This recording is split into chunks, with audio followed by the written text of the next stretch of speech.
안녕하세요. 사연에 빠지다의 DJ 민영입니다. 오늘도 두 가지 사연 준비되어 있는데요. 끝까지 들어주실 거죠? 구독과 좋아요 잊지 마시고요. 그럼 오늘의 사연 바로 시작해 볼게요. 안녕하세요. 저는 남편과 함께 전원 생활을 즐기고 있는 60대입니다. 최근 남편이 갑자기 쓰러지면서 하던 일을 정리하고 지금 살고 있는 곳으로 들어왔죠. 다행스럽게 남편은 큰 후유증 없이 잘 회복을 했고 지금은 반려견 3마리와 반려묘 2마리까지 대식구들과 함께 여유롭게 지내고 있답니다. 자식들은 어쩌고 있느냐고요? 저희 부부 사이에는 아들 둘과 딸 하나가 있어요. 다들 자기 밥벌이는 스스로 하고 있죠. 남편도 저도 자수성가한 사람들이라 아이들에게도 부모에게 기댈 생각은 눈콧만큼도 하지 말라고 했었답니다. 그래서 그런지는 몰라도 아이들은 저와 남편이 키워낸 회사와는 전혀 상관없는 일을 하며 열심히 살고 있어요. 큰애는 공부를 참 잘했어요. 솔직히 저도 남편도 배움의 깊이가 깊지 않다 보니 첫애는 이것저것 정말 많이 시킨 것 같습니다. 첫애를 키울 때까지만 하더라도 지금과 같은 모습은 상상도 할 수 없을 정도로 형편이 어려웠죠. 없는 살림에도 첫애에게 뭐든 다 해주고 싶었답니다. 아마 요즘 엄마들보다 더하면 더했지 덜하진 않았던 것 같아요. 그래도 워낙 착한 애라 반항 한번 하지 않고 잘 자라주었죠. 지금은 국제 변호사로 미국에서 외국인 며느리와 알콩달콩 잘 살고 있답니다. 막내딸은 멋들어진 집을 짓고 싶다고 하더니 건축을 전공해서 유명한 건축사무소에서 일하고 있어요. 지난해 결혼을 했답니다. 사위는 둘째 아들과 친하게 지내던 친구로 지금은 막내딸과 같은 사무소에서 일하고 있답니다. 사위는 부모님을 일찍 여의고 동생과 죽어라 노력해서 여기까지 올라온 사람으로 보고 있으면 저희 남편과 참 많이 닮았다 싶었어요. 오랫동안 지켜봤지만 정말 사람이 진국이랍니다. 딸은 아빠를 닮은 남자와 결혼한다는 말이 진짜 맞기는 맞는 것 같더라고요. 자식 자랑이 끝날 줄을 모르냐고 핀잔을 주시는 분들도 많으시겠지만 저희 부부의 자식 농사가 뭐든 다 성공인 것은 아니랍니다. 제가 오늘 이렇게 사연을 쓰게 된 것도 말 많고 탈 많았던 둘째 아들 내외 때문이거든요. 아직 이야기를 시작하지도 않았는데 생각하는 것만으로도 숨이 턱턱 막히는 기분이네요. 머리도 지끈거리고요. 그만큼 둘째 아들 내외는 제게 있어서 사고뭉치이자 지금까지 살아오면서 제게 깊은 배신감을 남긴 사람 중에서 5손가락 안에는 충분히 들어갈 수 있답니다. 둘째 아들은 첫째 아들과 달리 참 손이 많이 가는 아이였어요. 공부는 일찌감치 자신의 길이 아니라고 하는 것은 상관없었어요. 공부가 인생의 전부는 아니지 않습니까? 사춘기 때는 저희 부부가 하는 말이라면 뭐든지 반대하는 청개구리 그 자체였죠. 무슨 사춘기를 혼자서만 겪는 것도 아닌데 얼마나 속을 썩이는지 그때만 생각하면 한숨이 나온답니다. 그나마 고등학교 2학년이 되면서 갑자기 무슨 심경의 변화가 생긴 것인지 열심히 공부해서 약대를 가겠다고 큰 소리를 치더니만 재수해서 약대로 진학을 하더라고요. 졸업 후에는 제약회사에 들어갔고요. 비록 어린 시절 가출도 밥 먹듯이 하고 친구들과 싸움박질도 셀 수 없이 하고 다니긴 했지만 그래도 정신 차리고 자신의 몫을 다하려는 모습을 보며 그나마 다행이다 하고 있었죠. 나름 평화롭게 살고 있던 어느 날이었어요. 아침에 가족끼리 모여서 식사를 하는데 둘째 아들의 폭탄 선언으로 모든 것이 달라졌답니다. 지금 뭐라고 했어? 뭘 한다고 네가? 결혼이요. 결혼하려고요. 최대한 빨리. 아니 무슨 결혼이 애들 장난도 아니고 갑자기 결혼을 한다고 하면 뭐 그냥 하는 거냐? 만나는 사람은 있어서 하는 말이야? 당연하죠. 누굴 바보로 하시나. 당연히 결혼하고 싶은 여자가 생겼으니까 하는 말 아니겠어요? 둘째 아들은 연애 전적도 화려했는데요. 어떤 여자애를 만나더라도 100일을 넘기지 못했어요.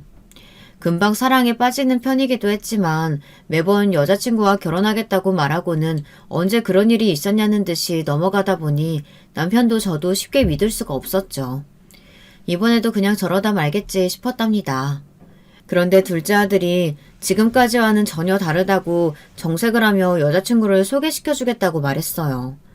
저나 남편은 할 말을 잃어버린 사람이 된 것처럼 한마디도 하지 못하고 그저 둘째 아들의 얼굴을 빤히 보기만 했어요. 속으로 농담을 하나 싶었지만 둘째 아들은 이번에는 진짜라고 하며 큰 소리를 치더군요. 그리고는 집으로 데려오겠다고 했죠. 저는 밖에서 보면 안 되냐고 했지만 둘째 아들은 프로포즈까지 한 사이라 정식으로 인사를 시키겠다고 하더라고요. 둘째 아들이 데려온 여자는 어른들이라면 누구나 좋아할 모습을 하고 있었어요. 왜 참하다라는 말을 쓰잖아요. 저 역시도 둘째 며느리를 보자마자 처음 했던 생각이 참하다였거든요. 목소리가 크지도 작지도 않고 얼굴에 살짝 미소를 짓고 있는 모습을 보고 있으니 하루 종일 둘째 아들이 데려올 사람이 누구일까 긴장하고 있었던 마음이 풀리는 것 같았습니다. 식사 시간에도 마찬가지였죠. 준비된 음식을 먹으면서 과하지도 않게 적절한 선에서 음식이 맛있다고 말해주는 모습에서 내 아들이기는 하지만 어디서 이런 여자를 만났나 싶더라고요. 둘째 며느리는 공연을 기획하는 일을 하고 있다고 하더군요. 둘째 아들과는 술자리에서 합석하게 되면서 알게 되었다고 들었죠. 참으로 둘째 아들다운 만남이 아닐 수 없더라고요. 둘째 아들과는 5개월 정도 만났으며 결혼에 대해서도 충분히 진지하게 생각을 했다고 대답했죠. 똑부러지는 대답에 남편과 저는 이번에는 진짜 결혼할 생각이 맞기는 한가 보다 했어요. 첫 만남에서부터 저는 둘째 며느리가 제법 마음에 들었답니다. 둘째 며느리가 조금은 이상하다는 생각을 처음 한 것은 상견례까지 마친 뒤였어요. 신혼살림은 어떻게 할 것인가에 대해 이야기를 하는데 갑자기 둘째 며느리가 저희와 함께 살고 싶다고 이야기를 꺼내더라고요. 그이한테도 이야기했는데요, 어머니. 저는 이 집에 들어와서 살고 싶어요. 저는 두 귀를 의심했습니다. 요즘 시부모님과 함께 살고 싶다는 말을 먼저 꺼내는 며느리가 어디 있겠어요. 좋았냐고요? 설마요. 저는 너무 어이가 없어서 할 말을 잃을 정도였는걸요. 아직 저희가 모아둔 돈도 얼마 되지 않고 그의 직장이나 제 직장이랑 여기서 멀지 않거든요. 그리고 이 큰 집에서 두 분만 사시는 것도 너무 외롭지 않으시겠어요? 아직 막내도 있고 해서 괜찮아. 신혼생활도 있는데 둘이서 오붓하게 지내는 것이 더 좋지 않겠니? 어른들이랑 같이 산다고 눈치 볼 것도 없이. 눈치는요, 어머님.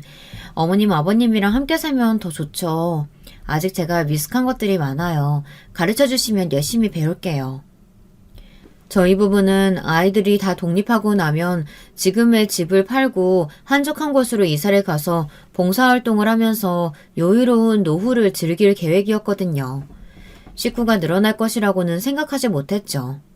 그리고 남편에게 말은 안 했지만 요즘은 시어머니가 며느리 시집살이 시키는 것이 아니라 며느리가 시어머니 시집살이를 시키는 일도 있다고 하더라고요. 그래서 좋은 말로 둘이서 독립하는 것이 어떻겠느냐고 둘러 이야기했어요. 지금 저희가 독립해서 집을 구한다고 해도 겨우 25평 아파트가 전부일 텐데 나중에 아이 태어나고 하면 좁을 것 같아서요. 적어도 45평은 되어야 할 텐데 그렇게까지 저희가 구할 돈이 없거든요. 아니 25평이 어때서?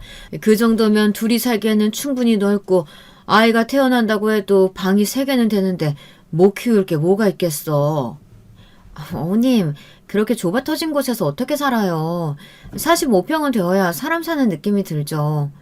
하여튼 저희에게는 아직 집을 구할 만큼의 여유가 없으니 들어와서 살게요.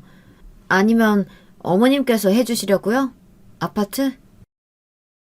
결혼 자금을 보태라고 4천만 원 줬잖니. 그 돈에 대출 좀 받아가지고 집 사면 되지.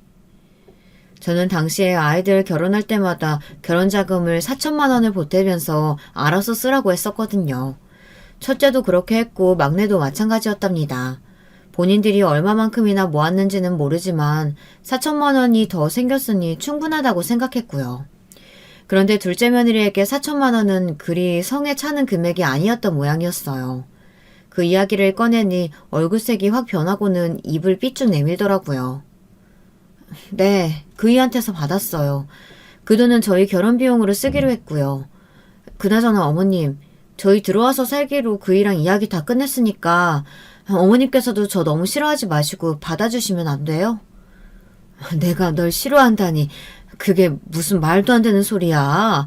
내가 왜 널 싫어해? 제가 들어와서 산다고 하니까 자꾸만 밀어내시잖아요. 솔직히 요즘 세상에 시부모님 모시고 산다고 하면 다들 좋아하시던데 왜 그러세요? 둘째 며느리는 너무 서운하다고 하며 며느리가 모시고 산다고 하면 좋아하시는 것이 정상 아니냐고 투덜거리기 시작했죠. 그리고는 자신을 미워하면서 결혼 허락은 왜 하셨냐는 소리까지 나오거든요. 결국 저는 둘째 며느리 앞에 두 손 두 발 다 들고 말았답니다. 식구가 늘어났다는 낯선 감정이 처음에는 그다지 와닿지 않았어요. 아침에 수저 하나 더 놓으면 될 정도로 둘째 며느리가 바쁜 것도 있었지만 천성이 다정한 건지 저나 남편에게 정말 잘하더라고요. 하지만 그것도 오래가지는 않았어요. 한 달은 갔나? 초반에는 아침 준비를 돕겠다고 일찍 내려오더니만 점점 기상시간이 늦어지더군요. 급기야 일어나서 아침 먹으라고 부르면 짜증을 내기도 했어요. 어머님, 아직 시간 이르잖아요. 조금만 더 자게 두셔도 될 텐데 왜 깨우세요? 아침을 먹고 출근해야 할 거 아니야. 아침 준비 다 해놨으니까 어서 나와서 숟가락이라도 좀 놔. 그렇기는 한데 아침마다 너무 힘들어요. 일어나서 씻고 숟가락만 놓으면 되는데 뭘 그렇게 힘들다고 그래? 어머님, 진짜 상주 가정부 쓰시는 건 어때요? 아침마다 저나 어머님이나 바쁘게 준비할 거 없이 상주 가정부 쓰면 편하잖아요. 둘째 며느리는 가정부가 있으면 뭐하냐며 식사 준비는 여전히 자신이 하는데 이건 사람을 써도 쓰는 것 같지 않다고 중얼거렸어요. 물론 저희 집에서 일을 도와주시는 가사 도우미 아주머니가 계시기는 했지만 저는 식구들 식사만큼은 꼭 제 손으로 준비하는 편이라 다들 출근한 이후에 오셔서 다른 가족들 퇴근하기 전에 나가셨거든요. 며느리는 그것이 꽤나 불만인 모양이었고요. 하지만 저도 할 말은 있었습니다. 제가 며느리더러 아침을 차리라고 시킨 적도 없었거든요. 그냥 제가 다 준비하고 며느리는 일어나서 상 차리고 숟가락만 놓으면 될 일이었어요. 그리고 그 일을 혼자서만 하는 것도 아니었고요. 남편이나 우리 막내, 그리고 둘째 아들 녀석도 함께 도와서 자기 밥그릇 국그릇은 챙기고 있었기 때문에 일방적으로 며느리 혼자서 고생하는 그림은 아니었답니다. 그런데 고작 그런 거 가지고 힘들다고 말하는 모습을 보며 처음 봤던 모습과는 많이 다르구나 하고 실감했죠. 그 뒤로도 몇 번이나 며느리는 상주 가정부를 썼으면 좋겠다고 이야기를 했지만 저는 못 들은 척 했답니다. 제 고집이라고 해도 어쩔 수가 없지만요. 어느 날 모임을 갔다가 돌아오는 길에 저는 기절할 만큼 놀라운 모습을 목격하고 말았어요. 둘째 며느리가 가사 도우미 아주머니에게 소리를 고래고래 지르고 있었던 거죠. 저는 둘째 며느리가 그렇게 소리를 지르는 모습을 처음 봤던 터라 너무 놀라서 움직이지를 못했어요. 가사 도우미 아주머니께서는 저희 집에서 10년 이상 일해주신 분이라 실수할 일이 없는데 이게 무슨 일인가 했죠. 제가 분명히 메모 남겨뒀죠. 오늘 저녁에 입어야 하니까 드라이해서 가져다 두라고요. 그런데 이게 지금 뭐예요? 그걸 아침에 두고 가셨는데 어떻게 벌써 드라이를 맞춰서 둬요. 내일이나 되어야 되죠. 그걸 누가 몰라요? 그런 거였으면 특별히 메모 남겨두지도 않았겠죠. 글을 못 읽는 것도 아니면서 왜 시킨 일을 제대로 못해요? 둘째 며느님이 말이 너무 심하잖아요. 아니 가능한 일을 부탁해야지 이건 억지라고요. 이봐요. 누구더러 둘째 며느님이래. 아주머니, 작은 사모님, 작은 사모님이라고 불러야죠. 제가 저번에도 말씀드렸죠? 머리가 나쁜 거예요? 아니면 날 무시하는 거예요? 사람이 이야기를 하면 좀 들어 쳐먹어야 될 거 아니에요? 사모님께서도 저한테 함부로 이렇게 말씀하지 않으세요. 억지 쓰는 건 둘째치고 지금 이게 무슨 경우랍니까? 어머님이 오냐오냐 해주니까 아주 눈에 보이는 게 없나 봐. 종년 주제 어디서 고개를 빳빳하게 들고 대꾸야 대꾸가. 정말이지 하늘이 노랗게 변하는 것 같았어요. 어떻게 어머니 뻘 되는 사람한테 저렇게 막말을 막 내뱉을 수 있는지 숨이 턱턱 막히는 기분이었어요. 저는 단 한 번도 그렇게 사람을 대한 적이 없을 뿐 아니라 저희 집에서 일을 봐주시는 분은 하나같이 10년 이상씩 일해주시는 분들이라 이제는 가족처럼 지내는 사이인데 지금 뭐하는 짓인가 싶더군요. 저는 더 이상 참지 못하고 큰 소리로 둘째 며느리를 부르며 이게 무슨 경우 없는 행동이냐고 화를 냈어요. 제가 있다는 사실을 꿈에도 몰랐던 둘째 며느리는 하얗게 질린 얼굴로 저를 바라보며 허둥거렸죠.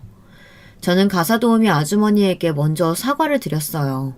저희 등장에 당황스러웠던 것은 가사도우미 아주머니께서도 마찬가지였는지 오히려 얼굴을 붉히며 고개만 숙이시더군요.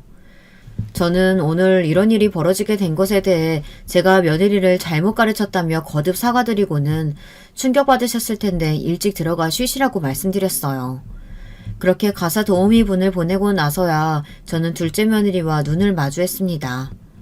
둘째 며느리가 눈동자를 굴리며 이 상황을 어떻게 빠져나갈지 머리를 굴르는 것이 너무 훤하게 보이더군요. 저는 며느리에게 어떻게 사람을 그렇게 대할 수 있느냐고 언성을 높였어요. 제가 분명 아침에 출근하면서 시켰는데 아주머니께서 먼저 저를 무시하셨어요. 오늘 저녁 만찬에 입고 나가야 되는데. 여기가 무슨 세탁소니? 그렇게 중요한 일이면 미리미리 부탁을 해야지. 아니면 네가 출근길에 했었어야지. 그리고 네 어머니 뻘 되는 분이야. 어떻게 그런 말을 입에 담을 수가 있어? 어머님, 어차피 저 사람이랑 우리는 갑과 을의 관계예요. 고용주와 고용인인데 그럼 존대하면서 지낼 건 아니잖아요. 어머님, 어차피 우리가 돈 주고 부리는 사람들이에요. 어디서 그런 생각을? 네가 밖에 나가서 돈 가지고 사람을 막대할 수 있을지 모른다만 내 집에서는 있을 수 없는 일이다. 내 사람한테 그렇게 하고 싶거든. 아주머니께 너희가 쓰는 층은 전혀 신경 쓰지 말라고 할 테니 네가 알아서 사람을 불리든 마음대로 하렴. 저는 자신이 뭘 잘못했는지 모르겠다는 얼굴로 저를 바라보는 둘째 며느리 때문에 좀처럼 짐작이 되지 않았어요. 그래서 유치할 수도 있겠지만 따로따로 사람을 쓰자고 했죠. 둘째 며느리는 그제야 자신이 과했다며 죄송하다고 하더군요. 하지만 딱 느낌이 왔어요. 전혀 반성하고 있지 않다는 것을요. 저는 내일 당장 아주머니께 사과드리고 앞으로도 공손하게 대할 것 아니면 아주머니께 아무것도 요구하지 말라고 엄포를 놓았죠. 저는 이때부터 둘째 며느리가 좀 무섭기도 하고 꺼려지기 시작했죠. 물론 다음날 둘째 며느리는 가사도우미 아주머니께 정중하게 사과를 하는 것으로 마무리가 되기는 했답니다. 한번 저에게 들킨 것이 기폭제가 된 것인지 아니면 둘째 며느리에게 이상한 면이 있다는 것을 알게 된 이유인지는 모르지만 둘째 며느리의 행동이 점점 더 눈에 들어왔어요.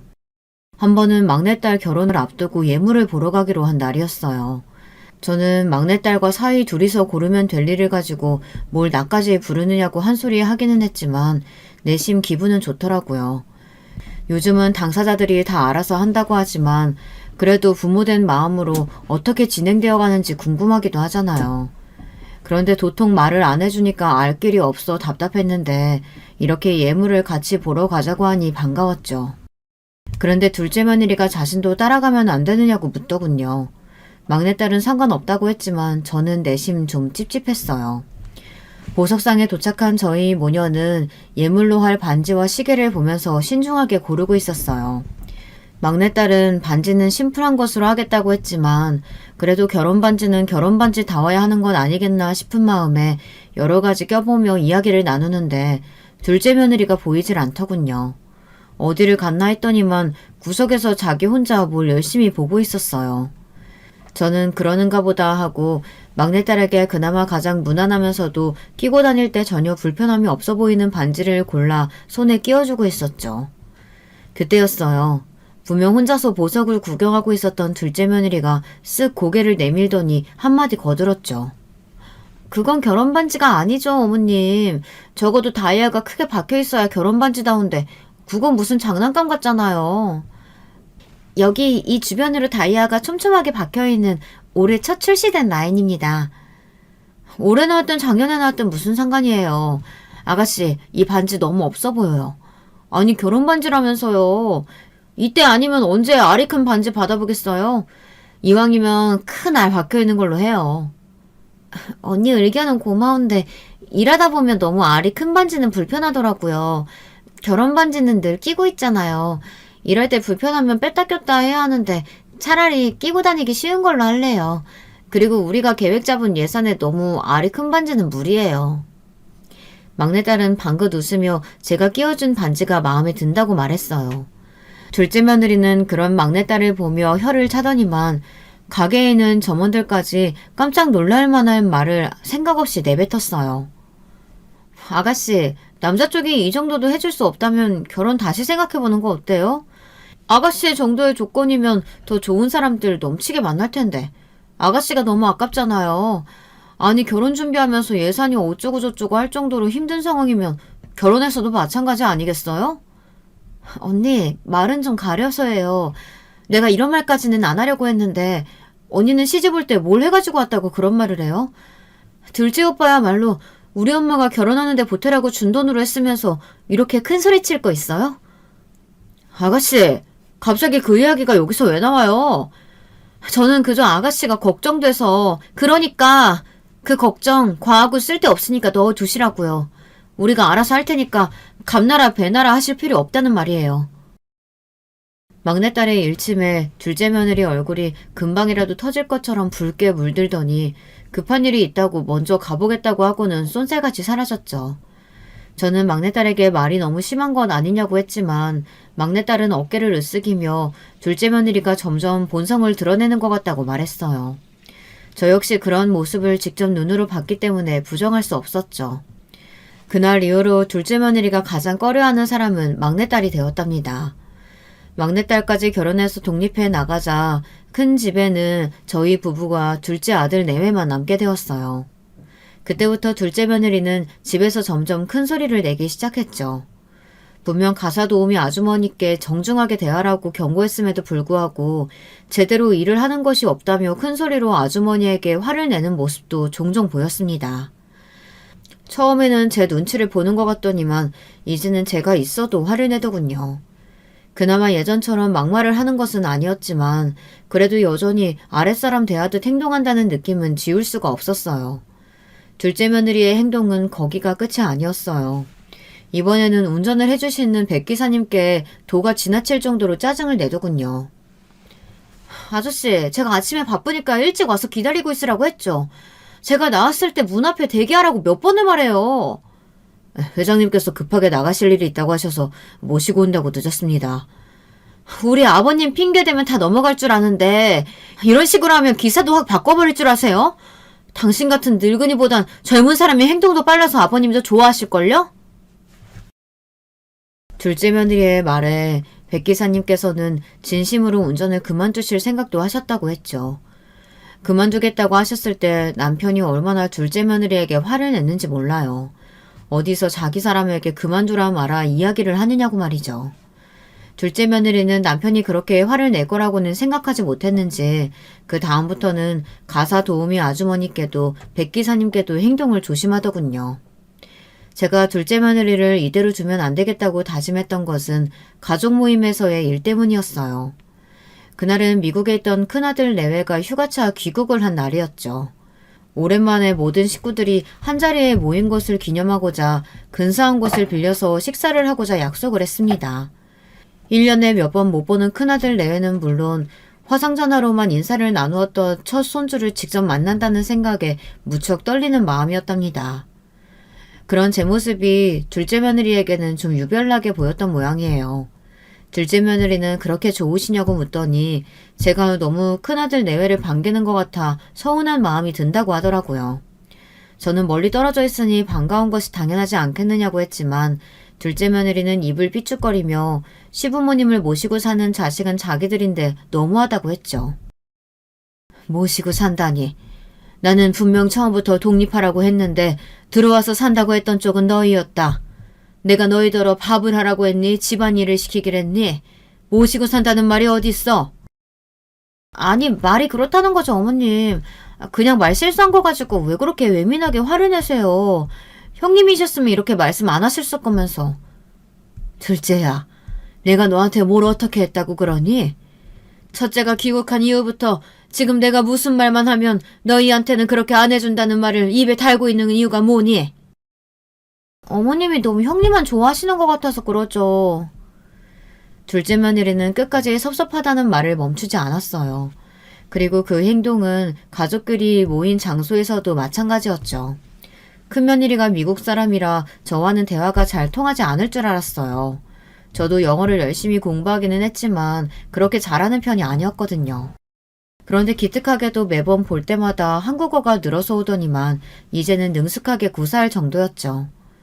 큰며느리는 그동안 미국에서 있었던 이야기들을 쏟아내며 가족 모임의 웃음 버튼이 기꺼이 되어주었답니다.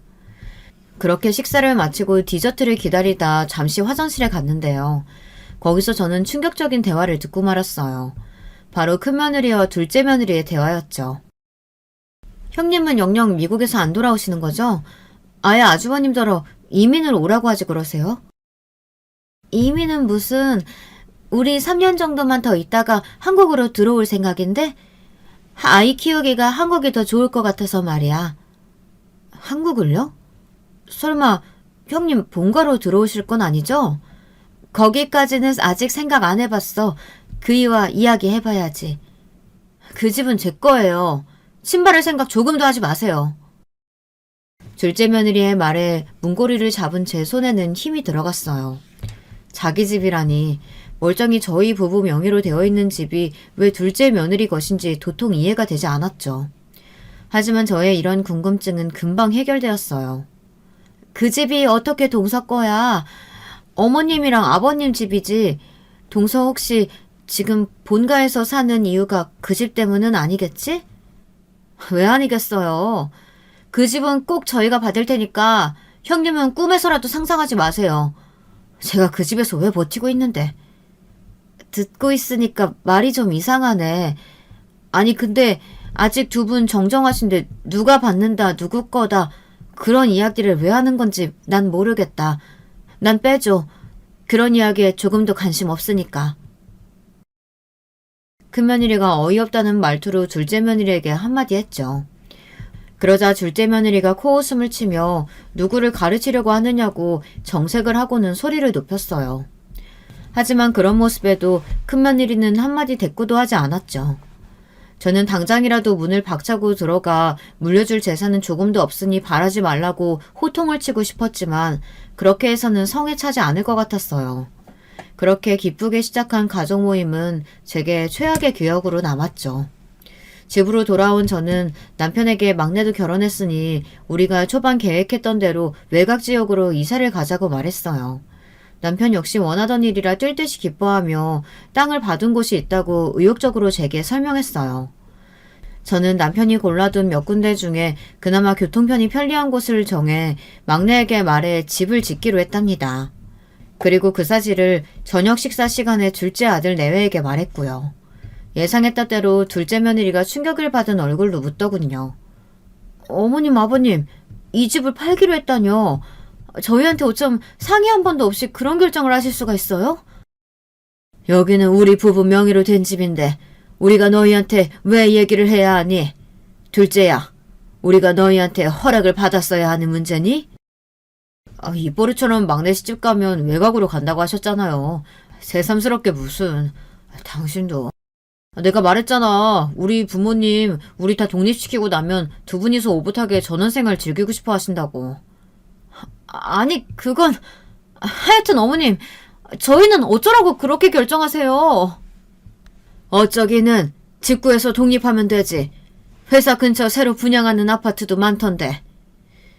제 말에 둘째 며느리는 미치고 환장해서 팔짝 뛰겠다는 표정으로 저를 바라보며 자신들이 돈이 어디 있어서 아파트를 얻을 수 있겠냐고 대답했어요. 잔뜩 불쌍한 표정을 짓는 둘째 며느리의 모습을 보고 있자니 처음 저 연기에 속았던 지난날이 떠오르더라고요. 저는 최대한 아무렇지 않은 듯이 웃으며 대답했죠. 지금까지 번 돈은 다 어떻게 하고? 너희 결혼해서 지금까지 이 집 살면서 한 번도 생활비 낸 적도 없잖니. 나도 달란 말 안 했고. 그건 너희가 돈 모아서 좋은 집으로 독립하길 바라는 마음으로 그랬던 거야. 생활비? 당신 엄마한테 매달 100만 원씩 준다고 하지 않았어? 둘째 아들이 영문을 모르겠다는 표정으로 말했어요. 저는 순간 그동안 둘째 며느리가 둘째 아들에게는 거짓말을 하고는 생활비를 따로 챙겼다는 것을 알 수 있었죠. 둘째 며느리는 손사래를 치며 무슨 소리를 하는 거냐고 말했지만 둘째 아들은 정색을 하고는 지금까지 그 돈만 모았어도 몇 천만 원은 될 텐데 그럼 그 돈은 다 어디 갔느냐고 따져 물었죠. 둘째 며느리는 나중에 따로 이야기를 하자고 눈짓을 했지만 둘째 아들은 꿈쩍도 하지 않았답니다. 저는 그런 두 사람의 대화를 지켜보다가 딱 잘라 말했어요. 어떻게 되었든지 그건 궁금하지 않다.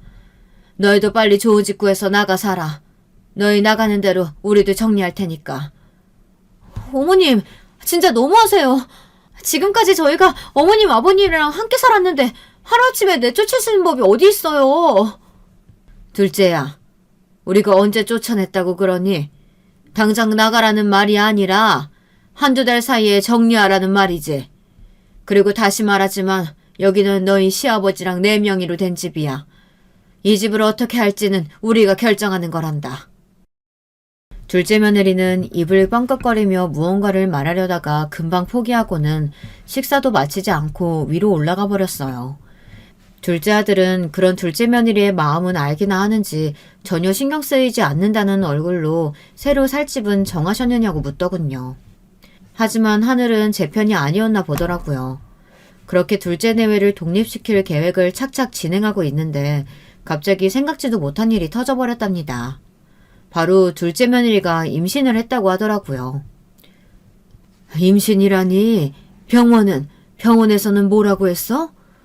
아직 초반이라 신경을 써야 한다고요. 임신일 줄은 몰랐는데 저도 깜짝 놀랐어요. 축하한다. 임신이라니 경사구나. 내가 아빠가 된다니. 진짜 내가 아빠가... 둘째 아들은 잔뜩 벅찬 얼굴로 아빠가 된다는 사실만으로도 무척이나 행복한 얼굴을 하고 있었죠. 둘째 며느리는 임신 초기에 안정이 필요하다며 회사를 휴직하기로 했다고 하더군요. 이 상황에서 도저히 독립 이야기를 꺼낼 수가 없었어요. 독립 문제는 물 건너간 것이나 다름없었죠. 그리고 문제의 그 일이 터지고 말았답니다. 남편은 평소 건강관리를 위해서 운동을 꾸준히 하는 편이었어요. 그날도 오전에 배드민턴을 치고 돌아오는 길이었죠. 집으로 돌아오던 길에 남편이 심장을 부여잡고 쓰러지는 사건이 벌어졌어요. 함께 있던 백 기사님 말에 의하면 차에 탈 때만 하더라도 전혀 문제가 없었다고 해요. 그런데 돌아오는 도중에 갑자기 벌어진 일이라고 했죠. 그 길로 신호고 뭐고 다 무시하고 병원으로 달려가 주신 덕에 늦지 않게 수술실에 들어갈 수 있었다고 했지만 남편은 좀처럼 정신을 되찾지 못했어요. 저는 남편이 쓰러졌다는 소식에 머릿속이 하얗게 변하며 아무 소리도 들리지 않았어요. 사람에게 어떤 일이 벌어질지 모르는 것이 인생이죠. 그것을 예측할 수 없기 때문에 인생이 재미있다고들 이야기하지만 이런 일이 막상 닥치고 보니 어떻게 행동해야 할지 갈피를 잡을 수가 없었어요. 벌벌 떨면서 병원으로 간 저는 남편이 응급수술에 들어갔다는 것을 알게 되었고 다행스럽게도 수술이 성공적으로 끝났다는 소식을 들을 수 있었답니다. 하지만 수술 결과와는 별도로 남편은 좀처럼 의식을 회복하지 못했어요. 병원에서도 의식이 돌아오지 않는다는 것에 할 수 있는 것은 다 했다며 기다려보자고만 했고요. 그렇게 시간만 자꾸 흘러가던 중이었습니다. 그날도 저는 병원에서 남편의 의식이 돌아오길 바라며 VIP 병동을 지키고 있었어요. 대부분의 시간을 병원에서만 보내던 저는 간만에 집에 다녀오기로 했죠. 남편이 좋아하는 책을 읽어주면 혹시나 의식이 빨리 돌아올까 싶은 생각이 들었거든요. 한숨을 내쉬며 집으로 들어가려는데 거실에서 둘째 며느리의 소리가 들려오더군요. 누구랑 통화를 하는지 아주 큰 목소리로 까르르 웃어가며 난리도 아니었죠. 솔직히 시아버지가 저렇게 병원에 누워있는데 뭐가 즐겁냐고 따져 물어보고 싶었어요.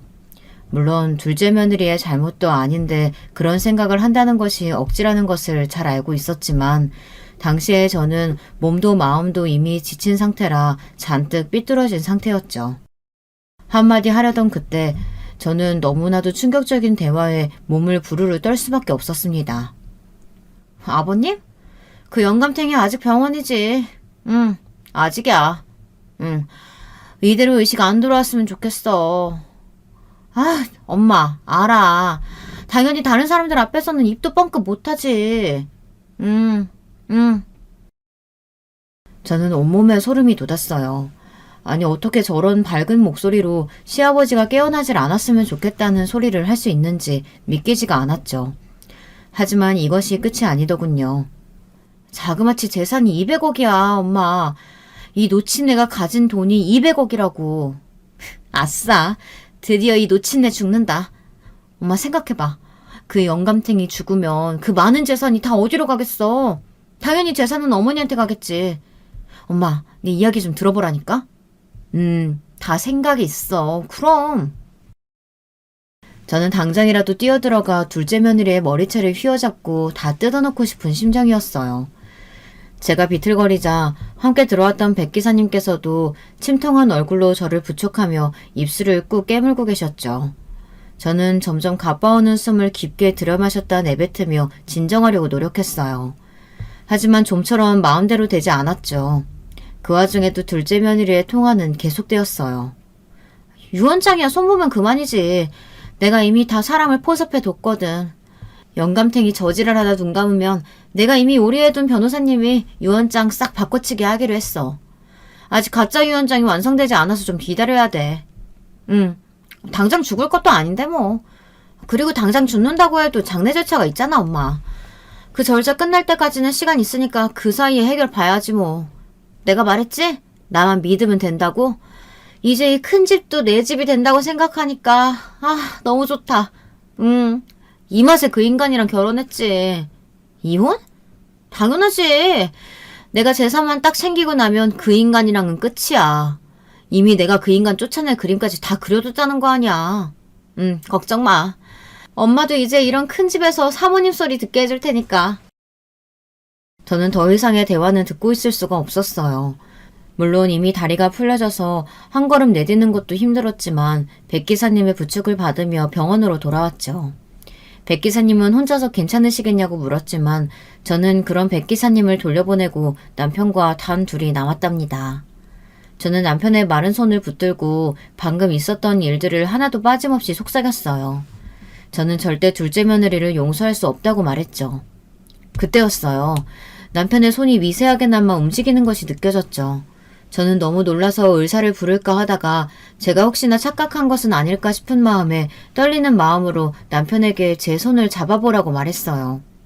그리고 이내 제 착각이 아니라는 것을 알 수 있었죠. 곧 의사 선생님께서 오셨고 남편이 의식을 회복하고 있다는 긍정적인 대답을 들을 수가 있었답니다. 저는 이 기쁜 소식을 아무에게도 말하지 않았어요. 의료진들께도 신신당부했죠. 그 뒤로 며칠은 남편의 손가락이 움직였고 팔이 조금씩 떨리는 모습을 바라보며 곧 남편이 제 이름을 불러줄 것이라고 기대하며 기다렸어요. 그리고 그런 저의 바람은 곧 현실이 되었고요. 남편이 드디어 눈을 뜨고는 저를 바라보더군요. 저는 너무 기뻐서 남편에게 매달려 얼마나 울었는지 모릅니다. 남편은 제대로 나오지도 않는 목소리로 힘겹게 유언장을 공개해달라고 말했어요. 그것을 보면 다 알 거라는 수수께끼 같은 답변만 남기고요. 저는 의아한 마음이 들었지만 남편에게 다 생각이 있을 거라고 확신하고는 백 기사님께 믿을 수 있는 변호사님을 데려가라고 말했죠. 백 기사님은 자신의 아들을 데리고 다녀오겠다고 하더군요. 둘째 아들이 변호사 자격을 취득한 지 얼마 되지 않았던 것이 기억난 저는 부디 그렇게 해달라고 하고는 둘째 아들 내외는 물론 남편의 소식을 듣고 한달음에 귀국한 첫째 내외 그리고 이제 막 결혼을 한 막내 내외까지 모든 가족들을 집으로 불러 모았습니다. 다들 이게 무슨 일인가 하는 얼굴로 모여서는 제 입이 떨어지기만을 기다리고 있었죠. 저는 두 눈을 감고는 아무 말도 하지 않았고요. 그때였어요. 백 기사님께서 아들과 함께 서류를 가지고 들어왔습니다. 저는 그제야 눈을 뜨고는 가족들에게 남편의 유언장을 공개하기로 했다고 말했어요. 다들 깜짝 놀란 얼굴이었어요. 그 중에서도 당연히 둘째 며느리가 가장 심하게 놀랐고요. 어머니, 아직 아버님이 돌아가신 것도 아닌데 유언장이라뇨? 왜? 너희 아버님도 동의하신 일인데 뭐가 문제라도 되니? 아직 회복도 못하신 아버님께서 동의하셨다뇨. 이런 서류를 마음대로 열어보면 나중에 법적인 효력이 생기지 않는 것은 아닐까 걱정해서 한 말이죠. 그런 걱정은 넣어두렴. 내가 유언장을 바꿔치게 하는 것도 아닌데 뭐가 문제겠어. 제 말에 전곡을 찔린 둘째 며느리는 말을 얼버무리며 고개를 숙였죠. 저는 백 기사님께서 데려온 변호사에게 큰 소리로 낭독해달라고 부탁했어요. 어떤 내용이 담겨있든 남편이 제게 공개하라고 한 것에는 분명한 근거와 이유가 있을 거라는 생각도 들었고요.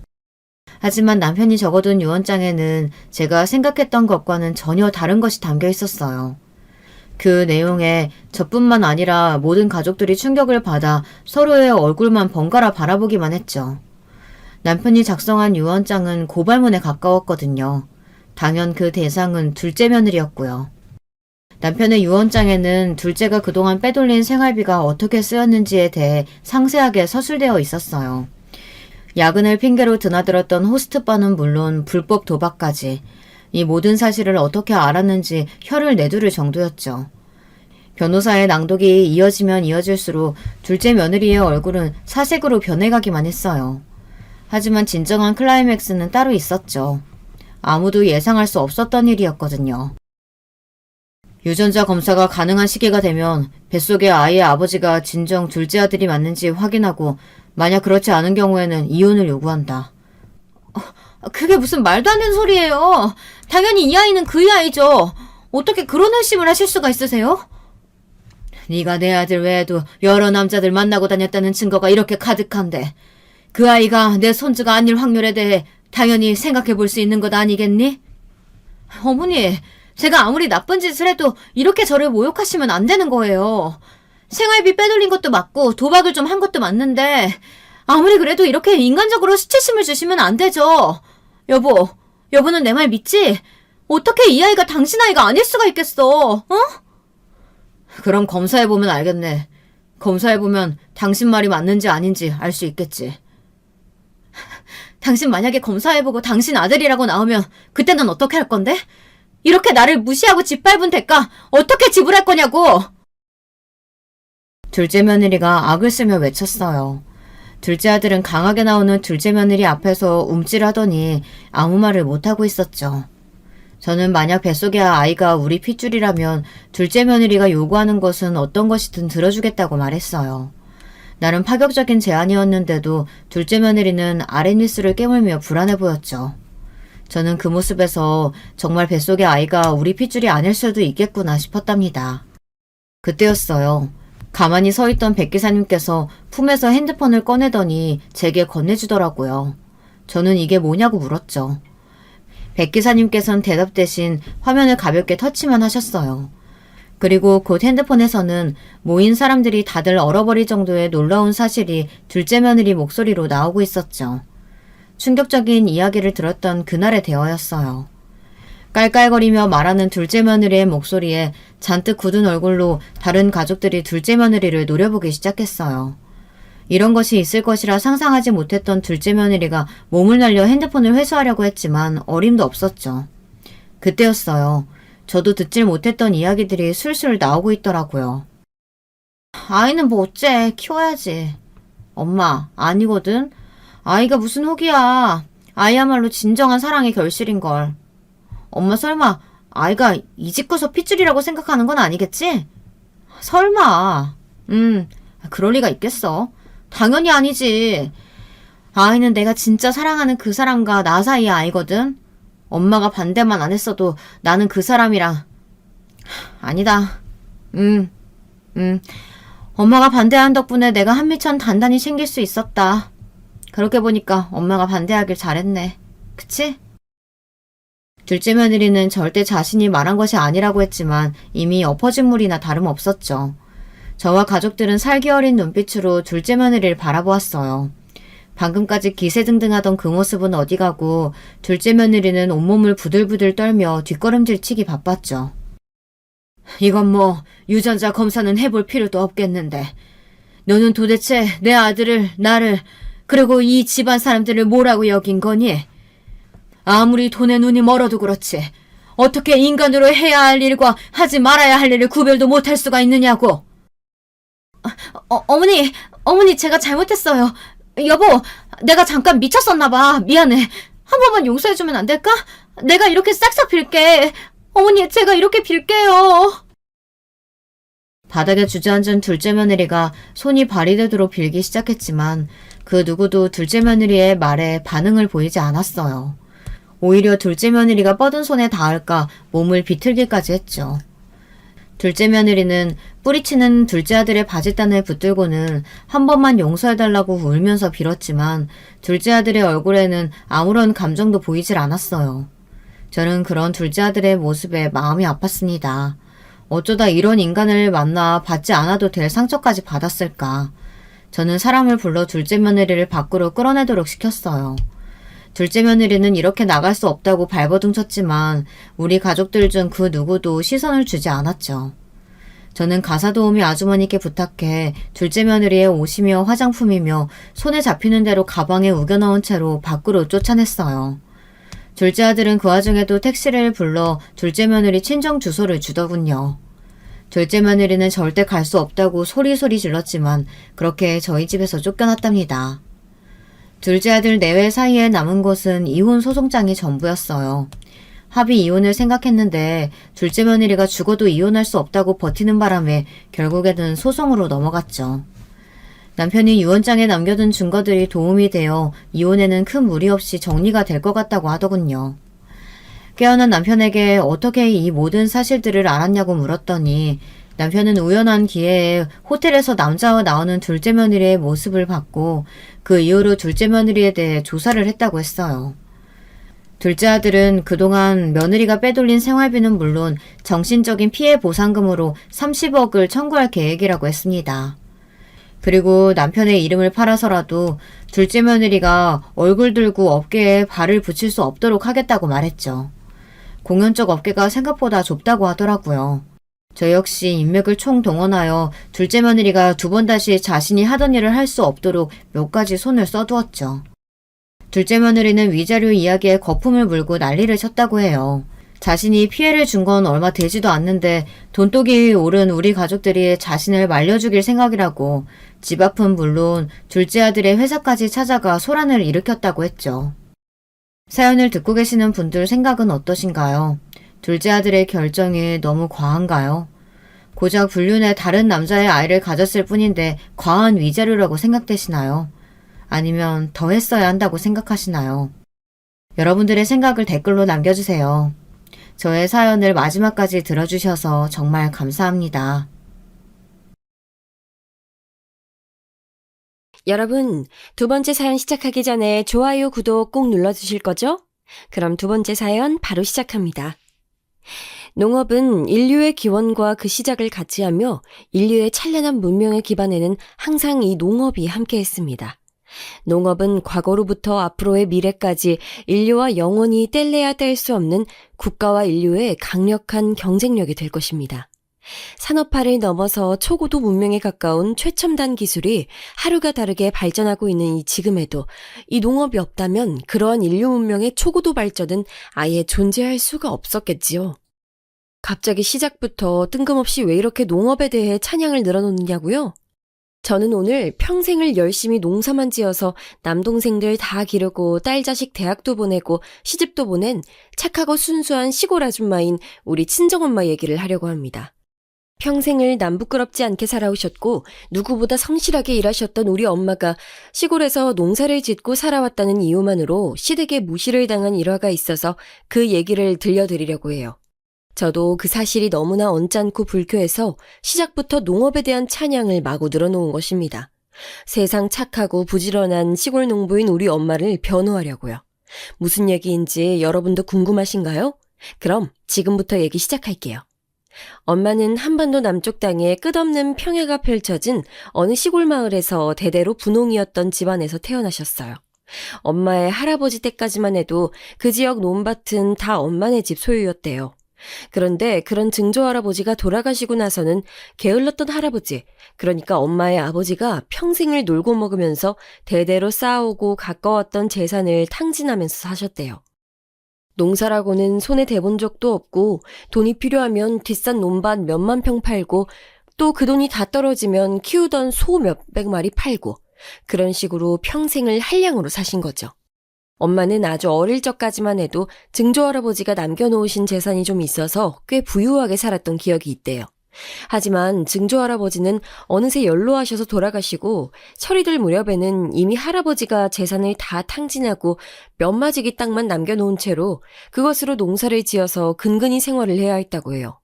장녀였던 엄마는 학업을 포기하고 열심히 농사일을 도와서 남동생들을 서울로 대학도 보내고 장가도 보내고 했답니다. 자신이 입을 것 먹을 것 아껴가며 열심히 땡볕에서 일해서 동생들을 위해 희생한 거죠. 엄마는 실질적인 가장이었어요. 한량이었던 할아버지와 몸이 약한 할머니 사이에서 동생들을 먹여 살릴 생산력이 있는 사람은 엄마밖에 없었대요. 지금도 삼촌들은 엄마의 말이라면 껌뻑 죽습니다. 삼촌들에게는 거의 엄마나 다름없는 존재니까요. 엄마는 여자임에도 힘도 좋고 농사 수완도 좋아서 마을에서도 유명했대요. 몇마지기 남짓 물려받은 땅을 잘 불려서 제가 꼬꼬마 어린 시절 즈음 됐을 때는 할아버지가 팔아먹었던 땅을 어느 정도는 되찾았어요. 그렇게 생산력이 좋았던 엄마는 도청에 초대받아서 우수농업인 표창 같은 상을 탄 적도 있어요. 해마다 농번기가 되면 일꾼 아저씨들을 진두지휘하는 모습이 영락없는 여장부였죠. 그렇게 든든한 엄마와 마을 학교 선생님이었던 아버지 아래에서 저와 오빠들은 무난하게 어린 시절을 보냈고 저는 고등학교를 졸업하자마자 상경을 해서 대학생이 됐습니다. 남편과는 대학 CC로 만나게 됐어요. 그때 당시 군대에서 복학한 지 얼마 되지 않았던 남편은 순진한 시골 처녀였던 제 모습이 마음에 들었는지 저를 매일 졸졸 쫓아다녔어요. 맨날 서울의 화려한 아가씨들만 만나다가 시골 느낌 다분하고 억양이 짙은 사투리를 쓰는 제 모습이 그간의 여자들과는 많이 색달라서 매력을 느꼈대요. 그때까지 연애라고 해본 적은 없던 저는 순진한 시골 처녀였던 우리 엄마를 졸졸 쫓아다니던 아빠의 얘기가 생각나서 호기심에 한번 만나나 볼까 하고 연애를 시작했습니다. 남편은 남부럽지 않게 자란 서울 깍쟁이 느낌의 전형적인 부잣집 외아들이었어요. 남편 부모님은 청담동에서 고급 한우 식당을 운영하시는데 처음에 저를 꼬실 때 계속 고기 먹으러 가자, 고기 사줄게 했던 게 바로 그 이유 때문이었어요. 나중에 그 가게가 남편의 부모님이 운영하시는 곳인 걸 알고는 부담스러워서 결혼 전까진 한 번도 가지 않았어요. 그렇게 연애 기간이 길어지고 제가 졸업을 하게 되었을 무렵 남편은 결혼이 하고 싶다고 했어요. 자기가 평생 고기 반찬만 먹여줄 테니까 믿고 따라오라면서요. 하지만 저는 그때쯤 학교 선배가 차린 스타트업에 입사 제의를 받은 상황이라 고민이 많이 됐어요. 여러분도 아시겠지만 스타트업이라는 것은 3년 이내 망하는 경우가 다반사고 그만큼 초기에 많은 에너지를 쏟아부어야 반석 위에 올릴 수 있기 때문에 이제 막 입사 제의를 받은 제가 결혼까지 선택하는 것은 부담이 되는 상황이었어요. 게다가 제 하던 일은 제가 해보고 싶은 일이었거든요. 게다가 대표였던 선배가 저에게 높은 직급과 함께 일정량의 스톡 옵션까지 보장해준다고 했어요. 초기 연봉을 만질 수 없는 대신에 이러한 혜택으로 대신해주겠다면서요. 만약 이 회사가 차후에 크게 성장을 한다면 제게도 커다란 메리트가 있는 제안이었어요. 오랜 고민 끝에 저는 입사를 결정하고 그때 당시 남자친구였던 남편에게 말했어요. 오빠, 나 지금은 내 꿈을 위해 조금 더 시간을 쓰고 싶어. 그러니까 우리 결혼 얘기는 당분간 좀 미루자. 미정아, 오빠가 결혼하고 나서도 너 일하는데 아무런 지장 없게 할게. 그러니 아무 걱정하지 말고 결혼하고 나서도 일에만 집중해. 그리고 우리 아직 어리니까 아기는 나중에 가져도 되고. 그렇지만 막상 결혼하고 난 뒤의 현실은 많이 다를 것 같아서 그래. 우리 동아리 선배 미경 언니도 그렇게 하고 싶은 일이 있었는데 결혼하고 나니까 일에 집중도 거의 못하고 아기도 안 낳기로 했었는데 어느새 애가 들어서서 지금은 그냥 주부로 살고 있잖아. 사실 부모님이 얼른 결혼하라고 성하셔. 너도 알다시피 내가 늦둥이의 외아들이잖아. 얼른 손주 보고 싶다고, 그리고 네 얼굴도 한번 보고 싶다고 매일매일 얘기하셔. 그리고 무엇보다 나도 너랑 결혼이 하고 싶고. 알겠어, 오빠. 그럼 1년만 나한테 시간을 줘. 이 회사 들어가서 적응 좀 되면 그때 본격적으로 준비하자. 그래, 그럼 1년이다. 약속! 그렇게 1년 동안 저는 새로 입사한 선배의 스타트업에서 적응하는 시간을 가졌고 남편은 가업을 물려받기 위해 본격적으로 시부모님의 가게에서 장사 실무를 배우게 됐습니다. 그동안 제가 다니던 회사가 꽤 비전이 있었던 모양인지 빠르게 자리를 잡아갔고 약속했던 1년보다 좀 더 빨리 남편의 부모님을 뵙게 됐습니다. 그래요, 반가워요. 진혁이 애미 되는 사람입니다. 우리 진혁이가 허구한 날 여자 바꿔 만나다가 이제야 짝을 찾았다고 결혼하고 싶다고 난리도 아니었는데 또 그걸 여자 쪽에서 1년을 기다려달라고 했다고 얘가 아주 속이 새까맣게 타들어갔잖아요. 그래서 얼마나 훌륭한 처자인지 내가 늘 궁금했어요. 그래, 회사 다니고 있다고? 아이, 엄마. 내가 또 언제 허구한 날 여자를 받고 만났다 그래. 그리고 다 지난 일이야. 나한텐 미정이밖에 없다고. 우리 미정이 능력도 좋아서 벌써 회사에서 임원이야, 임원. 아무리 스타트업이지만 임원 아무나 다는 줄 알아? 에이그, 이 쓸개 빠진 놈아. 엄마랑 얘기 중이니까 넌 좀 빠져 있어봐. 네, 어머님. 오빠랑은 대학 시절 만나서 지금까지 잘 연애했고, 저는 졸업하자마자 선배 회사에 취직해서 지금 잘 다니고 있어요. 제가 꼭 해보고 싶었던 일이어서 오빠한테 시간을 좀 달라고 했는데, 그게 혹시 어머님, 아버님께도 민폐가 되진 않았는지 송구스럽네요. 아니, 나야 뭐 늙음하게 본 외동아들 얼른 장가 보내고 손주도 보는 게 이제 유일하게 남은 수건이니까 뭐 탐탁진 않았지만 우리가 또 진혁이 말이라면 껌뻑 죽잖아요. 꼭 맞는 색시 찾았으니 기다려달라고 해서 기다리느라 또 그새 애 아빠도 나도 얼굴에 주름이 한 줄 더 늘었다오. 우리가 이놈 새끼 막둥이라고 너무 오냐오냐 기른 것 같아. 아유, 늙은 엄마 아빠 이렇게 기다리게 해서 어디다 쓰냐?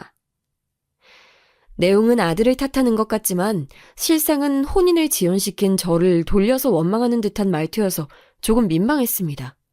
하지만 얼마나 늦둥이 장가 보내고 싶은 마음에 저렇게 말씀하실까 하여 구체적인 결혼 계획들을 나누었습니다. 그래요. 식장이랑 뭐 이런 것들 날짜 잡히고 구체적인 계획 나오면 양가가 상견례 하기로 해요. 진혁이 너 우리 집안 품격에 맞게 제대로 준비해야 된다. 아, 그런데 부모님들께서 무슨 일 한다고 하셨지? 네, 어머니는 아버지에게 물려받은 농지로 평생 농업에 종사하셨고요. 아버지는 학교 선생님으로 오래 일하시다가 어머니 일이 점점 고되다고 하셔서 몇 년 전에 은퇴하시고 같이 어머니 농사일 도우면서 지내고 계세요. 농사요? 농사라고 했어요? 어머, 얘 진혁아, 너 알고 있었어? 당연하지, 엄마. 농사가 뭐 어때서? 내가 미정이 만날 수 있었던 것도 장모님이 농사 열심히 지어서 미정이 서울로 유학 보내서 가능했던 건데. 아니, 뭐 어떻다기보다 청담동이랑 농사는 조금 어색하지 않니? 저는 저 들으라는 듯 노골적으로 자신의 집안은 청담동 출신이라는 것을 어필하고 은근슬쩍 농업에 종사하는 저희 집을 깎아내리는 뉘앙스가 거슬렸습니다. 제가 언짢아 하는 기색을 남편이 눈치챘는지 얼른 제지하며 나섰습니다. 아이, 엄마. 청담동이 언제부터 청담동이야. 여기도 옛날에 다 논밭이었어. 암튼 나 미정이랑 결혼 안 시켜주면 집 나갈 거니까 마음대로 해.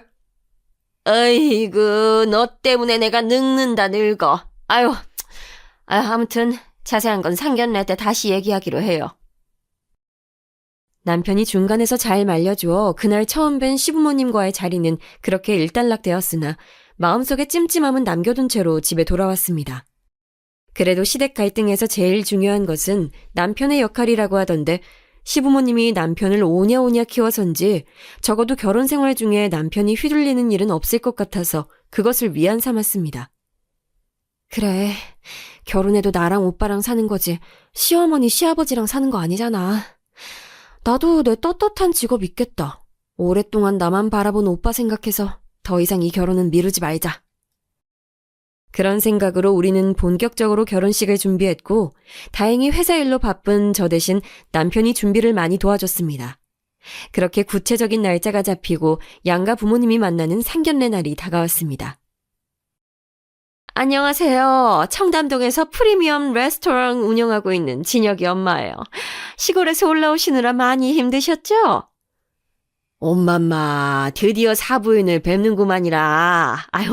오돌은 평생 농사만 지어뿐지라 무식해가지고 아무것도 모른다요. 그저 오돌 딸내미 잘 좀 이쁘게 봐주셔. 엄마마, 우리 사부인 겁나게 세련돼불구만요. 아따 미정아, 이런 줄 알았으면 엄마도 그 뭐시기요. 미용실 가서 머리랑 거시기 하는 거 뭐시오? 메이크업? 그라제. 메이크업인지 뭔지 하고 올 걸 그래 불었다, 야. 엄마마, 사투리 안 써본다는 걸 곳에다 거시기 해버렸구만요. 반가워요. 미정이 엄마예요.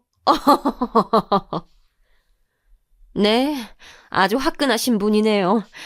진혁이랑 미정이 오래 만났고 서로 많이 좋아하니까 더 이상 결혼 미룰 이유가 없을 것 같아요. 앞으로 우리 두 집안이 하나가 돼서 잘 더불어 살아갔으면 좋겠네요. 그럼 예단은 언제 어떻게 전달하실 거죠? 네, 어머님. 저 오빠한테 듣기론 예단은 생략한다고 들었는데요. 예, 난 그런 적 없다. 어떻게 키운 우리 진혁인데 우리처럼 좋은 집안에 시집 오는데 돈의 액수가 문제가 아니고 사돈댁 성의가 보고 싶은 거야. 사부인, 저희 맘 이해하시죠? 아, 그것은 미리 생각하지도 못하고 있던 것이기여서 아유, 돌아가거들랑 우리 아저씨랑 상의를 좀 해야 쓰겄는데 그래도 될란가요? 네, 사부인. 다시 말씀드리지만 성의 표시라고 생각해 주시면 좋을 것 같아요. 저희 집안 청담동에서 오랫동안 장사하면서 어느 집안과 견주어도 부끄럽지 않은 위치에 올랐다고 생각해요. 그러니 우리가 마주할 며느리 또한 어느 정도 품격은 맞아야 한다고 생각합니다. 아, 예. 아따, 미정아. 사부인이 돌려 안 말해본지고 시원하게 말씀 한번 잘하신다, 야. 근데 우돌은 농사만 지어온 농사꾼들이라 어떻게 될란간 모르겠습니다만 우리 막내딸 시집 보내본다는데 최선을 다해보겠습니다요. 예, 그럼 잘 준비하시고 예식날 뵙겠습니다. 갑작스러운 시어머니의 돌발 발언과 너무 당당해서 무례하다는 말조차 어색할 정도의 무례함을 겪은 저는 돌아서서 바로 남편에게 따졌습니다. 오빠, 분명히 예단을 안 하기로 했잖아. 근데 이게 뭐야? 그리고 어머니는 꼭 그 얘기를 우리 엄마 처음 만난 자리에서 하셔야 한대? 미안해, 미정아. 나도 엄마가 갑자기 그럴 줄은 몰랐어. 내가 엄마한테 다시 잘 얘기해 볼 테니까 며칠만 기다려봐. 그렇게 남편은 집으로 돌아가 어떻게 시어머니께 얘기를 전달했는진 모르겠으나 며칠 후 걸려온 시어머니의 전화를 받고선 일이 잘 안 됐구나 생각했습니다. 여보세요? 그래, 시엠이다. 진혁이한테 예단으로 또 한마디 했다면서? 미정아, 우리 이제 가족 될 사이인데 이 문제로 더 이상 껄끄럽게 얘기 없도록 하자. 아들 장가 보내면서 사돈댁한테 성의 표시 요구하는 게 그렇게 잘못된 거니? 너 우리 집에 시집 오면 평생 떵떵거리고 살 수 있어. 그걸 너도 사돈댁도 아셔야 돼. 그렇게 알고 잘 준비해서 보내도록 해라. 시어머니는 제 말은 듣기도 전에 일방적으로 자기 할 말만 하고 그렇게 전화를 끊으셨습니다. 저는 그 길로 바로 남편한테 전화해서 따졌죠. 오빠 뭐야? 어머님한테 잘 얘기한다며. 내가 뭐 오빠 집안에 돈 주고 자리 사서 들어가는 거야? 돈 안 내면 오빠한테 시집도 못 가는 거냐고. 미정아, 미안해. 이거 하나만 양보해주라. 내가 예단으로 온 돈 진짜 최대한 빨리 다시 장모님한테 용돈으로 돌려드릴게. 우리 엄마 아빠 나 진짜 늦게 나와서 기르느라 고생하셨고 그렇게 귀하게 기른 자식 이제 장가 보낸다고 하니까 돈보다 무언가 사돈댁의 인정을 받고 싶으셔서 그러는 걸 거야. 많은 돈 필요 없으니까 이거 하나만 너랑 장인 장모님이 양보해줘라. 응? 아니 뭐 저는 귀하게 키운 딸내미 아닌가요? 아무리 예단 문화가 우리나라 결혼 문화의 오랜 전통이라고 하지만 애초에 그 돈 없어서 굶어 죽는 분들도 아니고 정작 삶아 떼고 사는 사람들은 저랑 남편인데 왜 이렇게 저희 부모님한테 콧대를 세우려고 하시는 걸까요?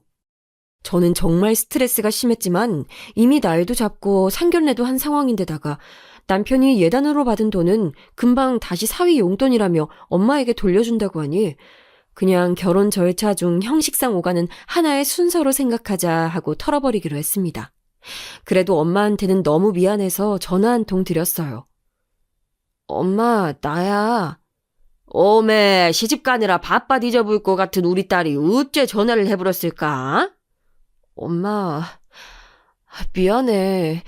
분명히 예단 얘기 없었는데 그날 상견례 자리에서 시어머니가 그렇게 얘기 꺼내서 많이 속상했지. 엄마마, 우리 딸이 이제서 철이란 게 들어서 거시기 해버리는구먼. 아유, 눈물이 앞을 가려불어. 우리 딸, 엄마는 우리 딸 위해서라면 못할 것이 없어야. 까지 예단 그 시기 논 몇 마지기 팔아분지면 금방 아니겠는가. 그런 게 우리 딸은 그것은 아예 걱정을 하덜 말고 이쁜 새색시 될 준비나 잘 하쇼. 알겠는가? 엄마, 미안해. 그리고 고마워. 아유, 엄매. 우리 딸 울어본지면 엄마도 눈물이 나부러야. 아유, 얼른 전화 끊고 디비저 잡으러.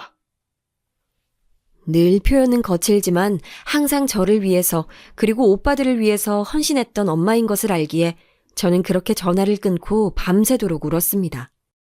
그렇게 약속했던 예단을 전달하고 못 이기는 척 받은 시어머니는 그제서야 만족을 하셨는지 그 이후로 결혼식까지는 별 말씀이 없으셨습니다.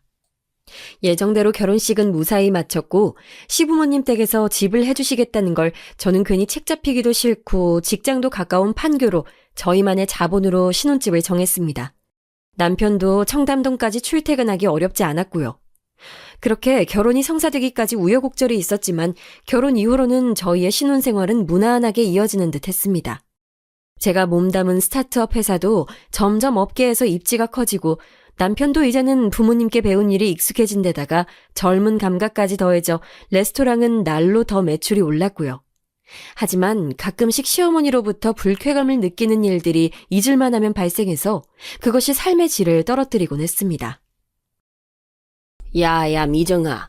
엄마가 요번에 집에서 담근 메주랑 김치랑 이것저것 해서 사부인 댁에 보냈으니까 가서 임사 한번 드려보러. 고놈이 숙성이 겁나게 잘 된 거라 네가 어릴 적 엄마한테 배워본 대로 청국장 한 사발 끓여불면 사부인이 끔뻑 좋아하실 거구먼. 정마는 엄마가 시어머니 드린다고 직접 담근 메주랑 반찬들을 보냈다고 하길래 저는 그 길로 시어머니 댁에 찾아뵀습니다. 어릴 적부터 엄마한테 배운 요리 솜씨로 친구들이나 남편한테 요리를 해주면 모두가 다 맛있다고 좋아했거든요. 그런데 엄마표 레시피로 만든 청국장이면 콧대 높은 시어머니도 분명 제게 더 마음을 여실 거라 여기고 그간의 앙금도 좀 풀고자 가벼운 마음으로 발걸음을 옮겼습니다. 그런데 그렇게 도착한 시부모님 댁 마당에는 엄마가 보낸 각종 선물들이 그대로 쌓여있는 게 아니겠어요? 어머님, 이거 잘 받으셨네요. 근데 이거 냉장고에 얼른 안 넣으면 금방 맛이 변할 텐데요. 제가 냉장고로 좀 옮길까요? 냅둬라. 그거 반품 신청했고 이따가 택배 아저씨가 수거하러 올 거야. 네? 왜요, 어머님? 이거 저희 엄마가 어머님 드린다고 직접 담근 거예요. 예. 너 우리 집이 어떤 집이니? 청담동에서도 최고급 재료만 엄선해서 파는 식자재 품질 하나만으로도 대한민국 둘째가라면 서러운 집이야. 아니, 집이 아니라 기업이지, 기업. 사부인께서 얼마나 오래 농사를 지으셨는지 모르겠지만 우리는 우리가 직접 거래하는 업체 아니면 먹거리는 선물로 받지 않어. 너도 알다시피 너희 시아버지가 진혁이랑 속 약한 거 쏙 빼닮아서 아무거나 함부로 못 드시잖니. 사부인께는 마음만 잘 받겠다고 전해드려. 저는 정말 치욕스럽고 화가 나서 그 자리에서 얼굴이 붉어졌고 눈물이 뚝뚝 떨어졌습니다. 엄마가 누군가에게 농사 지은 걸 선물할 때는 절대 어느 하나도 허투루 보내지 않으시거든요. 정말 저희 오빠랑 제가 먹는다고 생각하고 얼마나 지극정성으로 하나하나 다 직접 만드시는데요. 얼마나 대단한 업체에서 식자재를 납품받으시기에 저 높은 시어머니의 콧대는 내려올 줄을 모를까요? 아니, 아직 안 가고 뭐하고 서 있어? 오늘 손님들 오시기로 했으니까 어서, 응? 아니, 너 지금 우는 거니? 아니, 내가 뭐라고 했다고 울고 앉아있어? 저는 아무런 대답도 하지 않고 엄마가 시어머님께 보낸 각종 선물들을 들고 제 차에 구겨 넣었습니다. 예! 그걸 왜 네 차에 넣어? 이따가 택배 아저씨 온다니까. 예! 저는 시어머니의 말은 듣는 둥 마는 둥 그대로 붕 하고 차를 밟아서 집으로 돌아왔습니다. 그리고는 엄마가 보낸 재료들을 꺼내서 엄마의 레시피대로 청국장을 만들었죠. 남편이 집에 돌아올 때쯤에는 온 집안이 엄마표 청국장 냄새로 진동을 했어요. 와, 여보, 오늘 청국장 끓인 거야? 나 엄청 배고팠는데 얼른 먹어야겠다. 남편은 옷도 제대로 벗지 않은 채 그대로 식탁에 앉아 엄마표 청국장으로 밥을 3공기를 비웠습니다. 와, 우리 여보 요리 잘하는 건 알고 있었지만 이번 건 정말 특급 요리인데? 이게 다 웬 거야? 오빠, 속 괜찮아? 속? 무슨 속? 이 뱃속? 완전 괜찮지. 왜? 나 몰래 락스라도 탔어? 장난치지 말고. 오빠 아버님 닮아서 속이 약하다며. 근데 내가 해준 청국장 먹고 속 괜찮냐고. 아, 그렇지. 근데 우리 여보가 해준 음식 먹고 한 번도 탈난 적은 없는걸? 근데 그건 갑자기 왜 물어? 오늘 어머님 댁 갔다가 무슨 일 있었는 줄 알아? 왜 그래? 무슨 일인데? 저는 오늘 어머님 댁에 갔다가 있었던 일을 하나도 빼놓지 않고 남편에게 다 얘기했습니다. 뭐라고? 우리 엄마가 정말 그랬다고? 그래, 어머님한테 직접 물어보던가. 아이, 진짜 우리 엄마 또 왜 그랬대. 미정아, 너가 이해해. 우리 엄마 가게에 대한 자부심도 평생 해온 레스토랑에 대한 자부심도 너무 커서 그래. 내가 여보가 만든 청국장 그대로 들고 가서 엄마 드시라고 할 테니까 잠깐만 있어봐. 됐어. 그거 건드리지 말고 그대로 둬.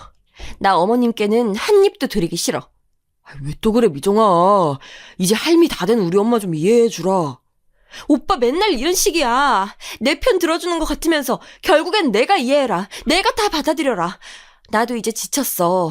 결혼 전에는 자존심 센 어머님 사이에서 중재 잘해주는 것 같아서 믿고 결혼했는데 막상 결혼하고 나서는 결국엔 다 나보고 받아들여라. 순응해라. 이런 식이잖아. 나한테만 그러는 건 100번 참을 수 있어. 근데 우리 엄마한테까지 이러는 건 너무 경우가 아니지 않아? 이거 이대로 우리 엄마한테 돌려보내면서 내가 엄마한테 뭐라고 해야 돼? 아니, 어느 사돈댁이 이걸 이해하고 받아들일까? 내가 미안하다. 내가 미안해, 정말. 아, 됐어. 앞으로 해결 못할 거면 미안하다는 말 꺼내지도 마. 제일 듣기 싫으니까. 나 분명 엄마가 보낸 재료로 요리해서 오빠 먹였고 오빠 아무런 탈 안 났다.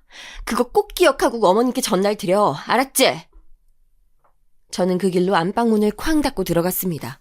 갈수록 무례해지는 시어머님의 태도에 정말 이혼까지 생각하게 될 정도였습니다.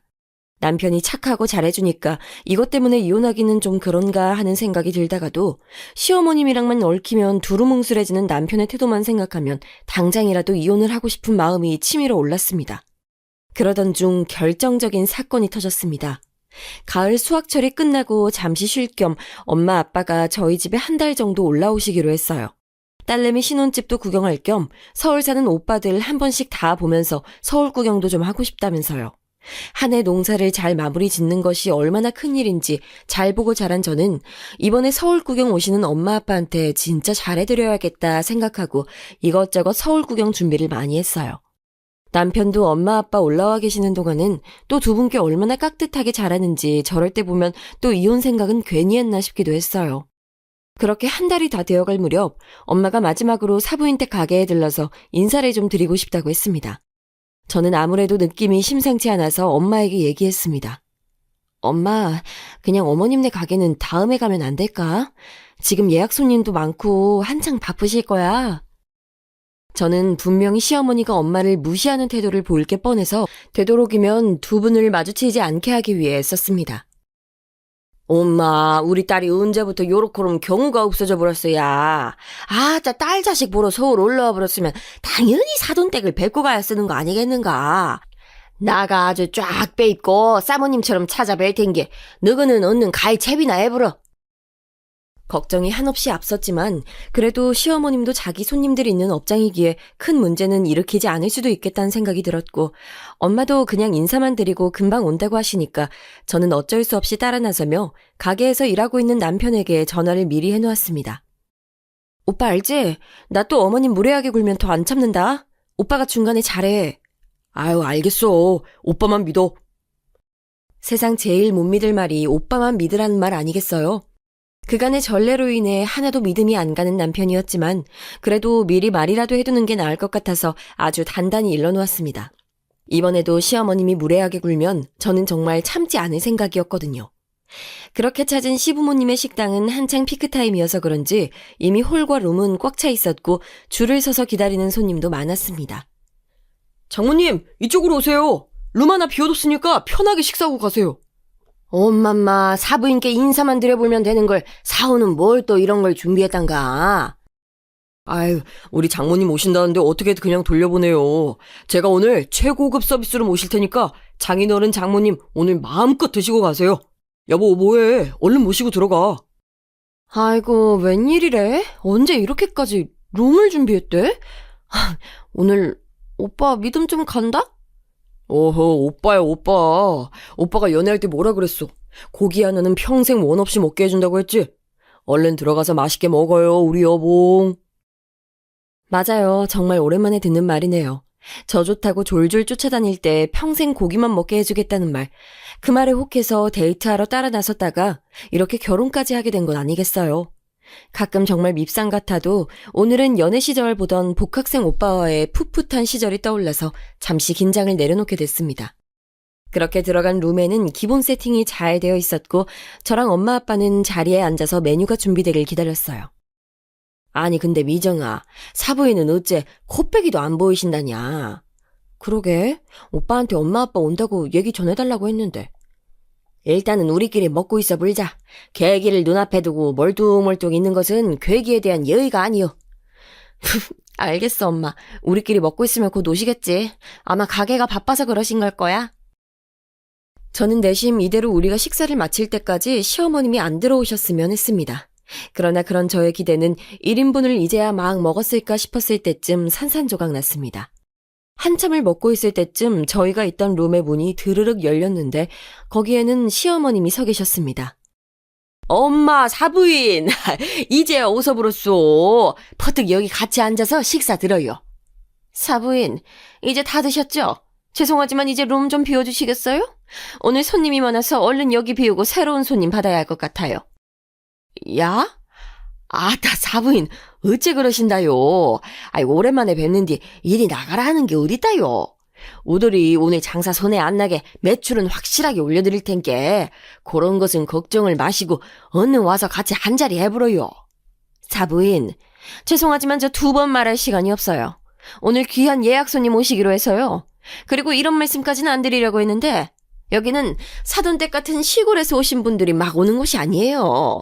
특히나 저희 룸 손님들 다 강남에서 내로라 하는 분들 예약만 받아서 철저하게 회원제로 운영되는 고급 레스토랑이에요.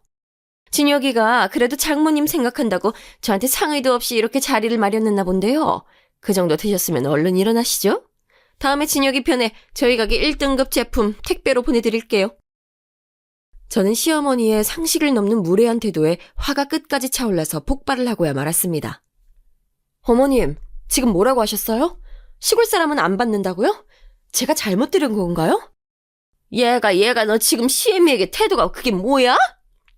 제가 막 더 한마디를 더 하려는 순간 엄마가 저를 제지하고 나섰습니다. 아야, 최민정. 아무리 그래도 시어머니까 고로코롬 싸가지 없이 굴면 어디다 쓴다, 야. 가만히 조무리고 젖짝에 찌그러져 있어. 아니, 엄마. 이건 진짜 너무 경우가 아니잖아. 어허. 사부인 가게에 지돌이 누를 끼쳤다면 요거는 싸게 비워드리겠어. 그리고 우리 딸년이 무례하게 군 것은 제 얼굴을 봐서라도 너그럽게 용서해 주쇼.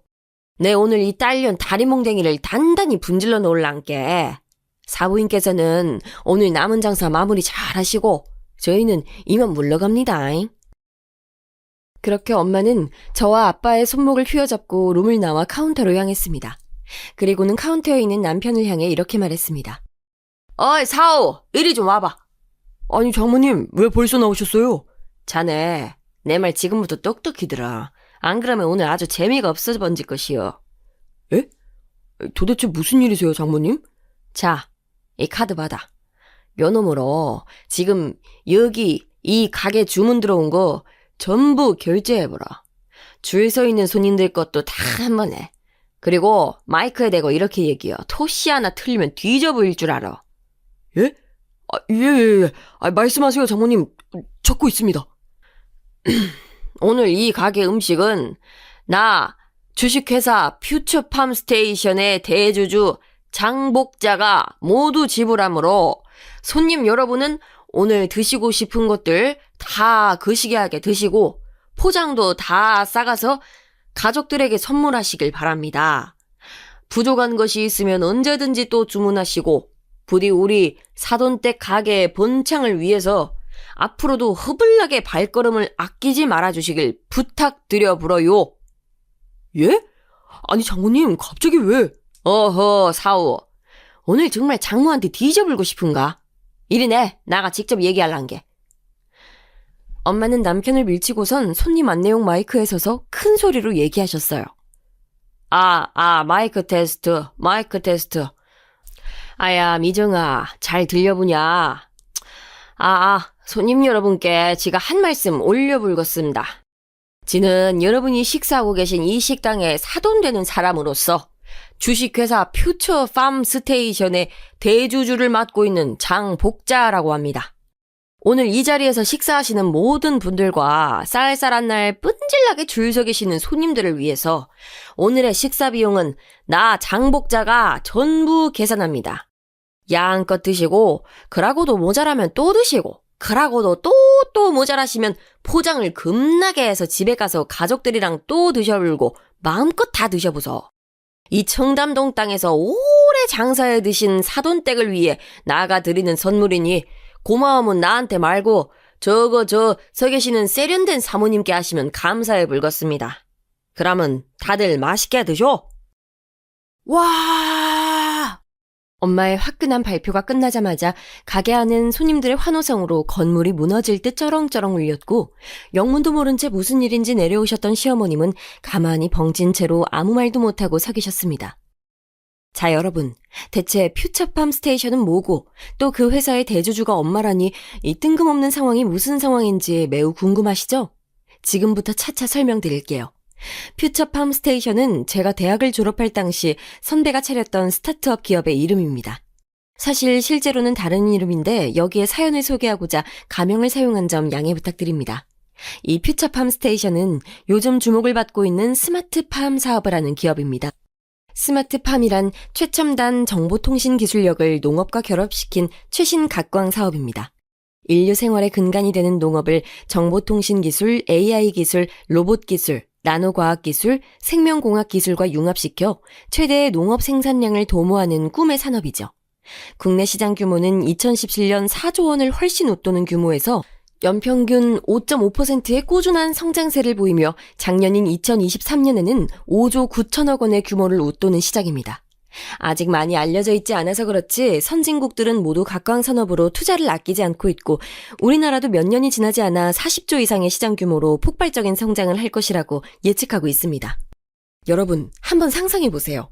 장소와 계절의 제약을 받지 않고 상업용 건물에서 온도, 습도, 일광을 조절해서 사계절 내내 농작물을 생산해낼 수 있는 세상을요. 네, 제가 대학을 졸업하면서 꼭 해보고 싶었다던 제 꿈이 바로 이 스마트팜 사업이었어요. 대대로 그리고 평생을 농사꾼의 가문으로 살면서 저는 한 번도 농업이 부끄러웠던 적이 없었고 집안 대대로 농사꾼인 가문의 정신을 이어서 저 또한 이 농업의 발전에 크게 이바지하고 싶었기에 현재는 대표이신 그때 당시 학교 선배의 스마트팜 사업 제안을 흔쾌히 받아들인 것이지요. 그럼 엄마가 대주주인 것은 어떻게 된 일이냐고요? 저희 엄마가 천재 농사꾼인 건 더 이상 설명하지 않아도 서두에 충분히 얘기했기에 그쯤 하기로 하고 아까 하지 못한 얘기가 있어요. 엄마는 할아버지가 탕진했던 그 모든 재산을 정말 떼약볕 밑에서 허리가 끊어져라 열심히 농사 지으면서 한마디씩 어느 정도 되찾았다던 말씀은 드렸었죠. 그런데 유난히 다른 밭과 다른 농부들에 비해 생산력이 좋았던 엄마는 거기서 그치지 않고 그렇게 얻은 생산력과 재화로 농지 투자까지 겸해서 그간 잃었던 증조 할아버지의 땅을 거의 다 되찾아냈어요. 그 규모는 실로 어마어마했죠. 사실 아버지가 빨리 은퇴한 것도 점점 규모가 다시 커지는 농지를 엄마 혼자서 운영하기에 너무 버거워서 엄마를 돕기 위한 것이었어요. 그렇게 엄마와 저희 집안은 제가 대학을 졸업할 때쯤에는 이미 그 지역에서 알아주는 유지 가문이 되어 있었습니다. 그러던 중 사업 수완과 투자 감각이 남달랐던 엄마는 제가 몸담은 스마트팜 사업에서 큰 가능성을 보고 과감한 결심을 하셨어요. 저희 회사에 큰 돈을 투자하고 대주주가 되신 것이지요. 엄마의 든든한 지원과 대표님의 타의 추종을 불허하는 사업 수완으로 어느새 저희 업체는 신생업체임에도 스마트팜 분야에서 둘째가라면 서러울 위치로 도약하고 있었죠. 자, 이쯤 되면 한 기업의 대주주이자 세상 당당한 여장부인 엄마가 그 잘난 시어머니 한우 레스토랑에 골든벨 울리는 것쯤은 아무것도 아니었다는 걸 다들 이해하시겠죠? 천성이 소탈했던 엄마는 한평생 누구에게도 자기 재산을 자랑해 본 적이 없어요. 저도 그것을 본받고 자라서 결혼 당시 콧대 높게 굴던 시어머니의 무례한 태도에도 저희 집안을 굳이 드러내지 않고 묵묵히 이겨낼 수 있었던 것이고요. 그런데 그런 소탈한 저와 엄마의 겉모습만 보고 시어머니는 그렇게 못되게 굴었던 것이죠. 아니, 사부인, 이게 지금 무슨 상황이에요? 무슨 상황은 무슨 상황? 어이, 딸! 무슨 상황인지 시어머니한테 정확하게 설명해드려 보러. 저는 그렇게 시어머니를 한쪽으로 모시고 가서 그간의 일과 왜 엄마가 이런 일을 벌였는지 자세히 설명해드렸습니다. 저희 집안이 어머니께서 그렇게까지 무시하고 함부로 할 수 있는 집안 아니라는 말도 꼭꼭 덧붙여서요. 자초지종 설명을 들은 시어머니는 얼굴이 새빨개져 고개도 제대로 들지 못했습니다. 어째 사부인, 요 정도면 나가 사부인께 사돈으로 인정받을 만한가요? 아니면 어떻게 아예 요 가게 저한테 파실란가요?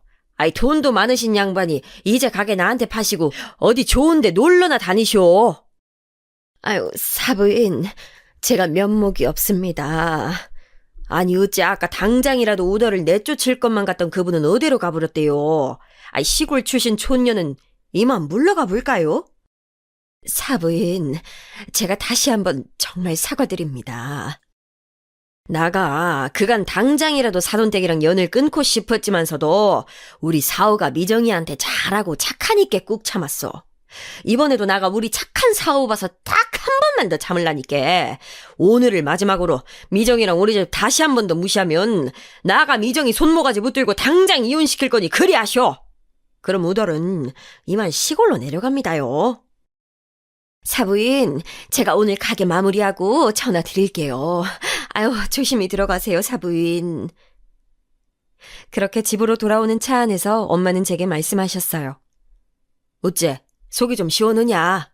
아, 어쩌자고 시애미한테 코르코름 달려들어. 가만히 내비둬 보면 이 엄마가 싹 다 정리할 거구먼. 이 엄마 어떤 사람인지 아직도 모르냐? 엄마가 아니어도 내가 한 번은 얘기하려고 했어. 우리 집 무시하는 태도가 너무 도를 넘잖아. 아야, 미정아. 니 이날 이후로 엄마한테 약속 하나 해보라라. 앞으로 절대로 니가 시애미랑 맞서지 마라. 무슨 일 있으면 이 엄마가 다 막아줄 텐게. 그게 결국엔 네 남편이랑 혹여 난중에 태어날 너그 아그한테도 좋은 게 아니여. 엄마가 웬만하면 칼을 안 베드는디 이번만은 참으면 안 될 것 같아서 그래 본 것이니까 사부인도 앞으로는 너 함부로 무시 못할 것이요. 그니까 앞으로는 너랑 너그 남편이랑 오순도순 사는 것만 약속하는 거요. 알겠지? 알았어, 엄마. 고마워. 정말 고마워. 우리 엄마 최고야. 엄마, 또 눈가리에 눈물 흘러번지면 상당히 곤란해지는데. 우리 딸 요렇게럼 눈물이 많아서 앞으로 이 험한 세상 어찌 살아갈 것이오, 으이? 저는 그렇게 엄마 품에 안겨서 오랫동안 흐느껴 울었습니다. 그것은 그간의 서러움과 동시에 무슨 일이 있어도 저를 최우선으로 지켜주는 엄마의 존재에 대한 고마움의 눈물이었습니다. 그렇게 극을 치닫던 저희 집안과 시댁의 갈등도 엄마의 활약으로 어느새 일단락되었고 콧대가 하늘을 찌르던 시어머니의 태도도 많이 달라졌어요. 아닌 게 아니라 웬일로 이번 설에 한가득 선물을 준비해서 엄마 아빠 집에 보내는 게 아니겠어요? 그런가 하면 한 번씩 저에게 전화를 하셔서는 예, 사부인이 요새는 왜 청국장 안 보내주신다니? 아니, 나는 그때 그게 잘못 온 택배인 줄 알고 돌려보내려고 했던 건데 사부인이 오해를 하셨는지 그 이후로 도통 보내시질 않으신다, 예? 이러시면서 뻔뻔과 귀여움의 경계를 넘나드는 거짓말을 하시곤 하셨어요. 사실 그간의 시어머니의 무례함을 용서하려면 시간이 좀 더 오래 걸리겠지만 늦둥이로 태어난 외동아들인 남편을 애지중지하는 마음을 이해 못하는 바는 아니에요. 다만 그 표현 방식이 잘못됐고 그 애지중지하는 과정이 타인에게는 이기심으로 발현되는 것이 문제인 것이죠. 자기 집 자식 귀하지 않은 부모가 어디 있겠어요. 저만 해도 저희 엄마가 저를 얼마나 아끼는지 애청자 여러분들도 잘 느껴지시잖아요. 자기 집 자식 귀한 줄 알면 남의 집 자식 귀한 줄도 알아야 한다는 말은 정말 진리인 것 같아요. 그래도 다행히 저희 남편은 철이 좀 덜 들었을 뿐이지 TV 사연에 자주 나오는 고부 갈등을 아예 나몰라라는 무책임한 남편까지는 아니어서 그 부분은 제가 수용하고 넘어가려고 해요. 무엇보다 저희 엄마 아빠한테 정말 잘하기 때문에 그 부분은 정말 고맙고요. 애초에 엄마가 나설 것도 없이 남편이 중간에서 교통정리를 싹 다 해줬으면 100점이었겠지만 그렇게까지 완벽한 결혼 생활을 하는 사람이 어디 있을까 싶고 애초에 완벽한 인간이란 없다는 생각에 저는 지금의 남편도 충분히 수용하고 사랑합니다. 어쩌면 저도 남편에게 부족한 부분이 있을 수 있으니 저 역시도 제 자신을 더 돌아보고 살펴야겠지요. 아직까지도 대한민국 땅에서 결혼한다는 것은 단순히 남편과 아내로서의 마주함이 아니라 다른 여러 많은 것들을 함께 고려해야 할 것들이 많은 것 같아요. 결혼에 대한 오랜 말 중에 이런 말이 있잖아요. 결혼은 집안과 집안의 결합이다. 제가 어렸을 적 TV에서 많이 듣던 말이었고 적어도 제 세대에서는 크게 상관이 없을 거라 여겨졌던 말이었어요. 이제 한국 사회도 점점 서구 문명을 닮아가고 있고 서양권에서는 우리나라만큼 결혼 당사자인 부부 외에 가족 구성원의 개입이 크지 않은 편이니까요. 그러나 아직까지도 집안과 집안의 결혼이라는 전통적인 가치관이 많이 남아있고 그것이 새로운 서구 문명과 융합이 되면서 일종의 과도기를 거쳐가고 있다는 생각이 들어요. 그 정확한 과도기의 시점에서 결혼한 것이 바로 저희 부부라고 생각합니다. 완전히 부모의 영향으로부터 벗어난 상태에서 한 결혼도 아니지만 그렇다고 온전히 부모의 도움만으로 결혼을 한 것은 아닌 전통적인 모습과 서구적인 모습이 결합된 오늘날의 결혼 형태의 표본이 저희인 것이지요. 그래서 아마도 저희와 같은 과도기의 결혼 문화를 겪는 분들이 꽤 많을 것이라 여겨집니다. 그렇기에 더더욱 저와 저희 엄마가 겪었던 이 사건들이 단순 저희만의 스토리로 끝나는 것이 아니라 비슷하게 갈등을 겪고 또 이겨나가고 계실 분들을 응원하게 되는 계기가 됩니다. 이것쯤 쓰는데 시어머니한테 문자가 한 통 와 있네요. 아가, 다음 주면 네 시아버지 생신이니까 이따가 와서 너 잘하는 청국장 좀 끓여다오. 진혁이가 어찌나 입이 마르도록 칭찬을 하는지 시아버지도 얼른 먹어보고 싶다고 난리네. 그리고 사부인 댁에 보낼 한우 선물 세트 준비해놨으니까 그것도 와서 찾아가고. 아니 어머님, 지난 설에 이미 한 번 보내셨잖아요. 이번에 새로 납품 제안은 신생업체에서 샘플로 선물 받은 건데 다른 누구보다 혜연이 아주 탁월하신 사부인이 먼저 맛보셔야 하지 않겠어? 설 선물은 설 선물이고 이거는 그냥 따로 또 드리는 거니까 부담 갖지 말고 받으시라고 전해드려. 참 우리 엄마는 농부이지 맛 감별사가 아닌데요. 아마도 엄마한테 그간 미안했던 마음 그리고 또 영향력 있는 엄마한테 잘 보이고 싶은 마음에 대한 표현을 저렇게 하신 것이라고 생각하며 좋게 생각하려고 합니다. 과정이 순탄치 않았지만 그리고 아마도 엄마가 가진 재력 때문인 것도 크겠지만 그래도 이제는 시댁에서 저희 집안을 완전하게 사돈댁으로 인정을 하고 있는 것 같아서 지금은 그 부분만 생각하고 마음 편하게 지내려고 합니다. 어느새 시간이 이렇게 됐네요. 저는 이만 청국장 끓이러 시부모님 댁에 가볼까 해요. 사실 진짜 가기 싫은데 그래도 사랑하는 우리 엄마, 세상 누구보다도 날 아껴주는 든든한 엄마한테 줄 선물이 준비되어 있다고 하니 그것만 생각하고 기쁜 마음으로 다녀오겠습니다. 어머나, 그 와중에 엄마의 문자도 한 통 더 와 있었네요. 아야 미정아, 사부인 댁에 청국장 한 통 보냈으니까 그놈 하나 끓여서 시부모님이랑 한 사발 먹어보러. 요번 놈은 아주 먹다 뒤져도 아무도 모를 맛이니까 그런 줄 알고. 엄마도 참. 아, 먹다 뒤져볼면 끝끝내 누가 그 맛을 알아불겠어. 알겠어 엄마. 고마워. 사랑해. 엄마마, 우리 딸이 사랑 고백을 해버렸어야? 아따, 이라면 또 눈가리가 촉촉하게 젖어버리는디 엄마도 우리 딸 사랑해불어. 자, 그럼 저는 든든한 엄마의 사랑을 듬뿍 안고서 시댁으로 출발합니다. 애청자 여러분들도 좋은 하루 보내세요.